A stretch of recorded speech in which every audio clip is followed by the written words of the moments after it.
On this week's show, Full Self-Driving Beta 10 launches to rave reviews, Model S Plaid owns the Nürburgring, the Q3 push is on, and much more. This is Tesla Tidbits episode number 665 for the week of September 12th, 2021. Tidbit number 1 this week is all over the internet, but credit to Teslarati for being the first to be in my Twitter timeline, and of course at AIAddict1 for the awesome video. Unless you were in a cave, you know that Full Self-Driving Beta 10 did indeed make it out as planned over the weekend, and the improvement, according to the many testers in my Twitter timeline, is immense. But rather than just say this, at AIAddict1 shows us by taking the new iteration of the beta to Lombard Street in San Francisco, which seems to be the gold standard of ridiculous when it comes to testing what the Full Self-Driving Beta is capable of handling. For those not in the know, Lombard Street is considered to be one of the curviest streets in the world. Back when first released, Full Self-Driving Beta did not get the job done, but still did admirable work for an initial release. This time, however, it passes the test with 0 disengagements. In particular in the video, our hosts point out a specific curve that it could never pass before, which they're elated as they get by. And, oh yeah, the whole thing is done at night, further complicating the attempt. Check out the video in the description if you've not seen it already, and have your mind blown. Of course, follow all the usual suspects on Twitter, at 28 Delays Later, at WholeMarsBlog, and at Kim Paquette, just to name a few, if you want more Full Self-Driving Beta goodness. Tidbit number 2 this week is another great bit of news from Germany. While we're still awaiting completion of the new factory, this is not news related to that. This is news related to the track, and that track is the famous Nürburgring. The Model S Plaid took to the track once again, and now owns the record for the fastest lap by a production electric vehicle, with a time of 7 minutes 35 and 579 thousandths seconds.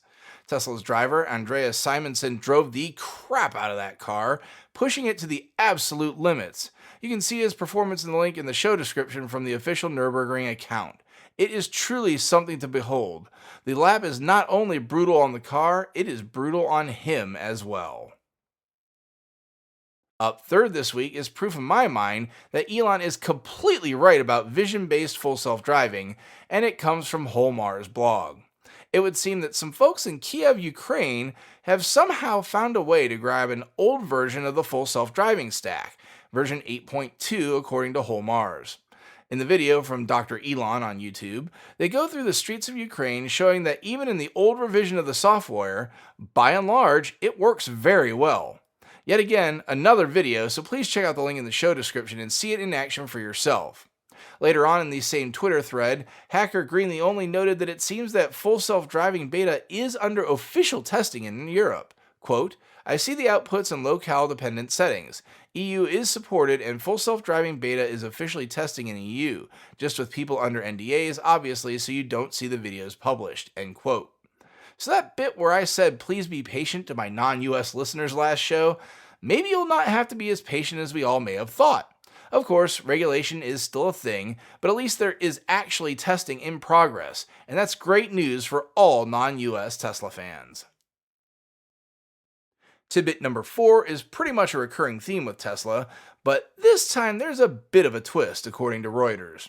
As we near the end of the third quarter of the year, it's time for the usual end-of-quarter delivery blitz. However, this time it would appear that Tesla suffered the same fate as other manufacturers, and the chip shortage has finally caught even Tesla. In the traditional end-of-quarter email to employees, Elon said, quote, the end-of-quarter delivery wave is unusually high this time, as we suffered, like the whole industry, from extremely severe parts shortages earlier this quarter, end quote. He went on to further note that the company built, quote, a lot of cars with missing parts that needed to be added later, end quote. Elon believes that this will be the biggest wave in Tesla history. If my own order is any data point, it corroborates the situation. I previously was scheduled to take delivery between September 14th and September 30th, but now my date has been pushed back to sometime between October 16th and November 15th. Upside, more time to build a down payment, even if I'll more than likely be taking delivery in the cold and yuck of an Ohio winter. Lastly this week, given a whole lot of negative press around the new Yoke equipped in the Model S and Model X, I decided to prod Elon on how it came to be. Logic being that Elon doesn't do anything without first principles thinking being applied, I reasoned it became part of the car for more than just the cool factor.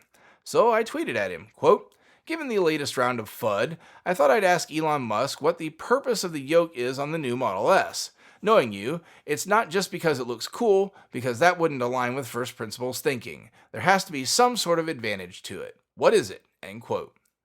Now, we'd heard theories prior that it provided an unhindered view of the binnacle, or that in the future this would be a design that could retract into the dash if the car were in full self-driving mode. I didn't think I'd get an answer, but hey, I took my shot anyhow, because you miss 100% of the shots you don't take. Fortunately, Earl of Frunk Puppy fame got an answer for me in a separate thread. Elon responded to him saying, quote, "Yet another round wheel is boring and blocks the screen. Full self-driving in panoramic mode looks way better with a yoke," end quote. So, while it was in part the cool factor, the true answer was indeed the better view of the binnacle. So if anyone asks, now you know. And knowing is half the battle. That'll do it for this week's show. Thanks to all my patrons supporting the show at patreon.com/Tesla Tidbits. As always, I have a special shout out to all the super patrons supporting the show at the $10 plus level. They are Ryan Scarborough, Lee Sweet, Dorian Steve Guberman, Ralph and Cheryl Waterhouse, Todd Sullivan, Zortech LED Canada, Ricky Johnston, Nathan Garza, Ed Patterman, Sunil Joseph, and Brad Lettner. By the way, for those of you that actually increased your pledges here recently, I see you out there and very much appreciate that. If you have feedback for me, the best way to be heard is to tweet at Tesla Tidbits and use the hashtag AskTeslaTidbits if you'd like your question to be considered for the show. Until next week, keep it charged and hit the road.